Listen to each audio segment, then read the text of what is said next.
Hi mga sano ug sana, welcome to my podcast. I'm Architect Dilo C. Evangelista of ADSI Builders Development Corporation. And this podcast is all about building design and construction that guide you building your dream house or if you are a business entrepreneur, we will help you your business to reality. And this podcast is called Bohol Home Builders. So each episode will talk into various topics in related to design and construction, and also guide you and give you advice legal matters during the construction phase of your project. So let's build amazing spaces together with ADSI Builders. We'll be right back after this commercial.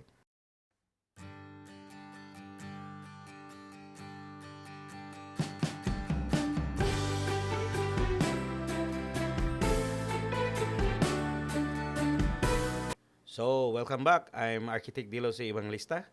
And our topic na itong pagkadiskason ng mga higala is before buying a coastal property, there are several things to consider, no? So, natay lista dire, okay? Padita makuan. So, before buying a coastal line property, there are things to be considered. One is the location. So, you have to do a research regarding sa location na imong pagapalito na property if they are kanang right of way. So mo na yung mga problema karon sa Panglao na or other province diri sa Pilipinas na dunay mga property na gipangbaligya na dapig dagat. One na imo i-consider ani iduna ba siya right of way kay mapalit nimo da magka-problema ka after o mag-develop na kasi yung property na napalit na wala kay mo right of way da mostly ani mga silingan nato mga istoryahonon pa siya, so di mo makasinabot mo abot pa mo sa legal. So dapat yun na mo reflect na daan kung mo palit ka sa property nasa dokumento na doon na kay right of way. So mostly sa right of way man pod, kung na kay magian na lang property masabot na siya na mo palit ka. So moingon na anang na sa balaod na kanang moingon ka na libre man ang right of way. So ang sa tinon istorya, di na siya libre, paliton na nimo na nasa balaod na obligado tong kinsa tong moagian or kinsa tong property na magian sa karsada nimo na right of way, dili sa pwede mo dili or mo balibad kaya nasa balaod na pagkatagaan ka right of way pero imo na siyang bayaran kay di man madapod og ilibre lang kay og pila ka area ang nakuha sa yuta nila, di na pwede hatag pero di sila pwede mo balibad tagaan ka pero imong paliton. So mo na i-roll no kay ang hunahuna ba sa uban is panganganay right of way wa ka tagae mo ingon kag imong katungod na mangayo ka nas balaod, so ang tinod na is tagaan ka pero imong paliton or bayadan or mag-istorya mo na mag-exchange lang property o asa dapita sa portion po na magamit nila pwede ra na ibaylo. So more on kuana negotiation. Secondly, ang property. So ang property dapat imong tanawon kung ang unsay iyang actual situation. Kay doon na tay mga property diha na level na kay sa dagat kung mataob moabot sa area na kung asa ka magtukod na develop.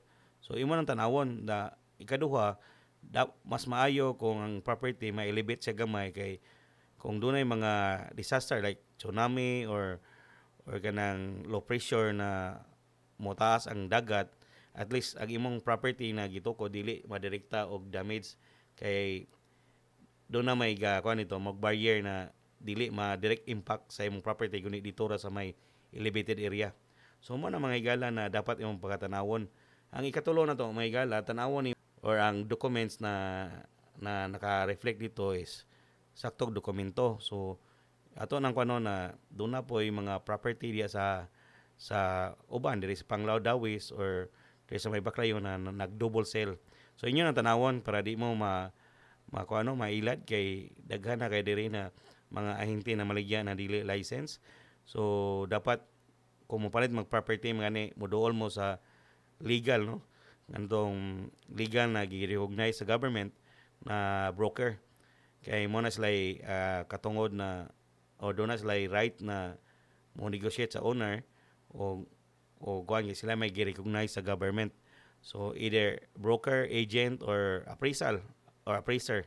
So mo na siya may gala sa regarding sa property ang ikaduha. So ang mo na ikatulo di ay I'm sorry. Mo na ang legal documents. Ang fourth nimong pagtanawon is ang government environmental consideration. Ang DNR na agency mo gihandle ani. So there are four na under sa DNR na ilang pagachikon. Ang number one is ang coastal setback. So based sa tong balaod sa sa Pilipinas na kung doon na kay property sa coastal line, no, dapat na kay 20-meter setback na imong gihatag para sa free access sa mga fisher ports o sa public. So kana po siya mo na gikuha na sa gobyerno na gi-require nimo na within anang 20 meters from the high tide line musibog kag 20 meters di ka pwede mo tukod og mga permanent structure. Example na pwede ra ma-allowed kada mga light materials like kubo or shades o ang swimming pool. Pero ang swimming pool doon na laing requirements, so ato nang hisgutan pohon og laing episode na ang swimming pool doon na special permit sa DNR. Ang ikaduha nimo ang diri sa aside sa 20 meters doon na po tay area pod sa my portion na asa tong gi-declare na tourism state. 20 plus 10. So 30 meters ang imong setback. So imong tanaw na kung mo sibog tag 20 or 30, dapat tanaw nimo og asa ka dapit pwede mo tukod kay basi mo lapas sa imong property ni gipalit duwa na kay mahimo sa imong property na palit, no? Kay ilapas naman. So dapat imo na ipa-resurvey na ang mga surveyor na mo po'y knowledgeable og asa dapita po ng mga coastal line or salvage zone line kung asa ka pwede mo tukod kay nana sila sa silang mapa na gitawag, no? So mo na usa na imong pagkatanawon, that is number 4. Ang number 4 under sa environmental is ang environmental impact. So kung magtukod ka og property diha or magdevelop ka sa imong property, ang usahang tanaw na kung di ba makadaot sa ecosystem sa dagat na kung asa ang duol ang imong property na gidevelop, no? So usahan na kana mga erosion gitan-aw na sa DNR na dapat kanang yuta dili yun madag dito sa portion sa dagat kay doon ay mga ecosystem nito may piktuhan, so either ma-damage or mga matay ng mga isda diya kay yuta na ang ingkuan ba sa mga corals area. So dapat na maprotektahan na siya. So duha po ka klase po ang ikatulo sa under sa environmental is dunay marine protection area. So tanan na under sa ilawom sa dagat dapat pagprotektahan na. So doon natin mga designated areas sa atong mga LGU na kung asa to mga sanctuary na asa sila mangitlog na i-identify. So matunong ka na medyo daghang kang requirements na i-apply, no? Pag-andamon kay ang atong DNR stricto ba kayo karon. So dapat yun na aside sa setback, dapat na dili yun ma-disturb nimo ang ecosystem or bio-life under sa dagat. So mo na siya mahigala. So ang last po na ang protected species, no? So doon na po tayo area po sa atong mga coastal line na kung asa po itong mga like mga migrate na mga langgam or birds na gikan sa laing nasod na moari mangitlog or ari sila magpakuan kay bugno silang area diri sila mustay o pila ka months, usa po na siya identify. So nana tay mga langgam po diri nagikan laing nasod na duol ra po siya na diri mo migrate and diri po sila mo sanay So kana gi-identify na po na sa DNR na di na sila milabtan.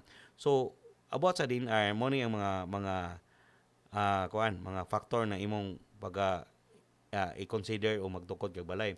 One, ang setback.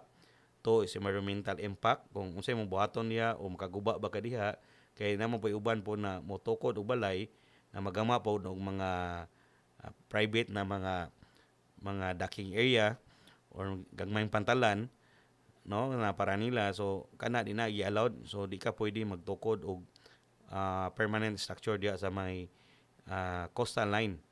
O only the government ra ang makatukod na like ganang mga pantalan na port na to. Pero imong private as magama kag kuan dia pantalan, wa na allowed. Ikaduha ang protected marine life sa ilawom, o ang ikaduha last is kanang species, protected species kung unsay namuyo diha.